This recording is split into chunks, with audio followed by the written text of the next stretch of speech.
So it's been a while since the last episode of The Legend of Genji dropped, but it's finally back and better than ever. We're finally starting to explore the lifestyle of those living in the Sandbender cities out in the Si Wong desert, and how Genji views himself in the wider world.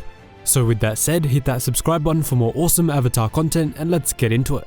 So the episode begins inside of a small cavernous arena known as the Sandbox, deep below the city of Jinsha. Just in case you don't remember from the last episode, Jinsha is the city of Sandbenders in the Si Wong desert and is the home of Avatar Genji, the boy who doesn't even know that he's the Avatar. The crowd are going wild watching a match, and in the ring is Genji himself facing a man named Quicksand. The two are going at it intensely and Genji is getting beaten down pretty hard. The other competitors are even making fun of him, wondering how he was even allowed in the ring. The fighter then uses a crazy new bending ability which lets him shape the sand out in front of him into a hand to grab Genji's leg. This is kinda like the Dai Li's rock hands, but of course with sand. Genji's world is then rocked around, throwing his flailing body all over the arena, but he manages to make a soft landing. At this moment, Genji knows he must hit back and hit back hard.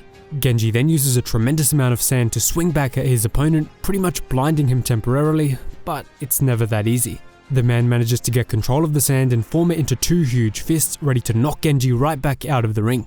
Quicksand then becomes the new champion of the underground fighting arena and takes home the prize money. It's a nice little callback to the arena that Toph fought at, if you ask me. Back in the locker rooms, Genji's body is completely torn up with bruises everywhere, and he starts getting teased by another competitor named Malik. Malik confronts Genji, suggesting that things must be pretty rough at his place if he's stooping to underground cage fighting to make ends meet. Obviously, if you remember from last episode, Genji is doing his best to help his mother with the rent for their place, especially after the harsh new restrictions from the Earth Federation government have been placed on them. Genji refuses to answer though, but Malik continues anyway, offering Genji a small cash job, saying it'll be a better way to make money than street fighting. Genji refuses since he's worked with this guy before and their last job involving cabbages didn't go too well. We don't know what this job was, but it probably involved Cabbage Corp in some way. Genji continues to refuse, but Malik continues to beg. He simply won't take no for an answer.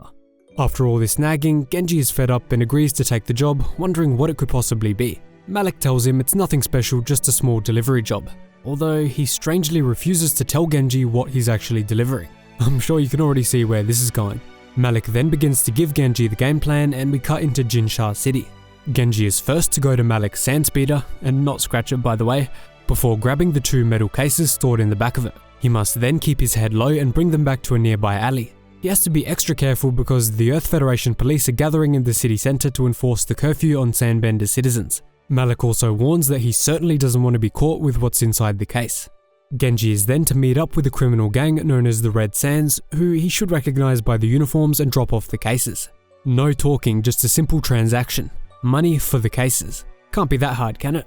Well, Genji makes the delivery and things go smoothly until, well, the cases slip open and ominous glowing purple balls emerge. I have absolutely no idea what these items could be, but they're either exotic technology which nobody else in the Four Nations has, or they're some kind of ancient artifacts or spiritual relics. We'll have to wait and see in the next episode for that. And that's pretty much it. I really hope you guys enjoyed this episode of The Legend of Genji. Leave all of your theories, speculation for the next episode down below. Subscribe and leave a like if you enjoyed the video, and I will see you in the next one.